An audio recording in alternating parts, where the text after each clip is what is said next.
Quand quelqu'un vient vous parler sur Internet, quand vous ne connaissez pas une personne, soyez le plus critique possible. Soyez le plus sceptique possible. Oui, je suis telle personne, je vis au Canada, oui, je suis divorcé, oui, je suis à la recherche de l'amour, je ne crois plus en l'amour, oh mais vous vraiment, je suis surpris, etc. Quand ça va trop vite, généralement, il y a quelque chose de louche. Il y a plein de moyens de vérifier. Quand quelqu'un vous écrit avec un profil, regardez quand est-ce que le compte a été créé. Si le compte vient d'être créé, c'est encore plus louche. Le compte a 3, 4, 5 images seulement en profil, encore plus louche. Il n'y a pas de photos de famille, il y a de photos avec personne, c'est toujours des photos seules, sans beaucoup de détails, etc. Peut-être prenez ces photos-là, recherchez-les sur Internet. Donc sur Google, il y a une fonctionnalité Google Images pour rechercher les photos. Et ça, c'est un conseil même par rapport aux fake news. Quand on met une image avec un contexte, prenez la photo, chargez-la sur Google, Google vous le ressortira si jamais cette photo a été utilisée dans un autre article, un autre contexte, et vous verrez un peu. Donc si la personne a pris une photo d'une personnalité publique, d'une personnalité un peu exposée ailleurs, peut-être que vous pourrez retrouver ça, mais bon après généralement ils prennent des photos sur Instagram de personnes, donc. Et après ça va plus loin.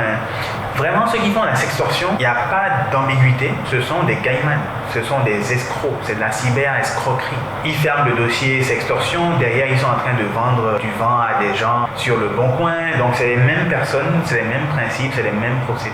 Vous êtes votre meilleure défense. Et pour vous aider à rentrer en conscience, n'est-ce pas, des réflexes à avoir pour ne pas tomber dans ces pièges-là, la meilleure moyen c'est la sensibilisation. Et c'est pourquoi aujourd'hui je félicite le Rotary pour cette action que nous menons aujourd'hui de sensibilisation, pour qui je souhaite une grande portée, pour que ça touche un maximum de personnes. Plus les gens sont sensibilisés à ça, moins il y a de chances que ça marche.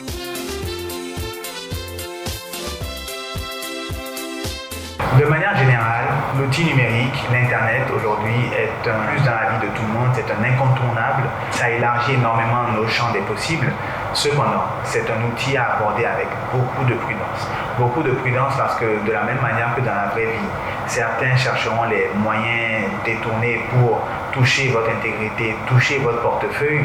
C'est de la même manière que le cyberespace est un canal pour ces personnes. Elles ont pour eux un peu d'anonymité et souvent des personnes qui sont crédules. Vraiment, si je devais conseiller quelque chose à ceux qui nous écoutent au travers de ce message, c'est soyez sceptiques. Tout ce que vous lisez est d'abord faux avant et ensuite on vérifie avant d'y croire. Donc un message vienne par WhatsApp, que ce soit une chaîne qui vienne, que ce soit un mail, que ce soit une publication, soyez sceptique, soyez la personne tout le temps sceptique, tout le temps non, ça c'est un fake, ça c'est un fake.